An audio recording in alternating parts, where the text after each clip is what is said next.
प्रथम कथा हूँ जे जड़े कलाकार केवल मृत्यु न थाए मुझे विश्वास करे से मोर शरीर को सी त्याग कर किंतु समस्त हृदय से आजीवन रे से अमर अच्छा एति कहबी जे गोटे माटी आम मु कथा शुणिकी बड़ होती से जो स्कूल पढ़ते मोर स्वप्न था से स्कूल पाठ पढ़ाई से स्कूल मु पढ़ी से कॉलेज भी मु पढ़ी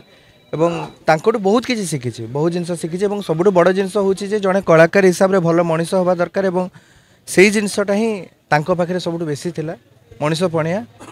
प्रत्येक कलाकार को भल पाइबा प्रत्येक दर्शकों को भल पाइबा ओडिया सिने जगत को जी धरी रखी थे कांधरे निश्चित भाव में आम गोटे अपूरणीय क्षति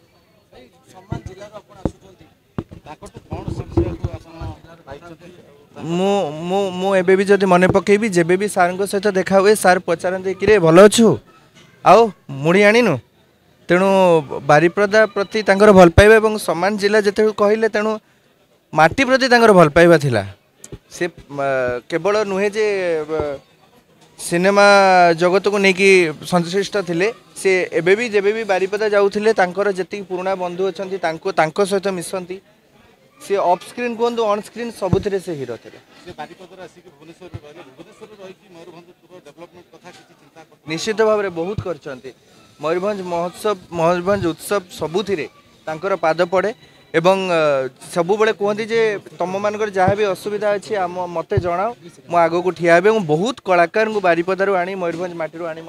सुजोग देइछंती एठी।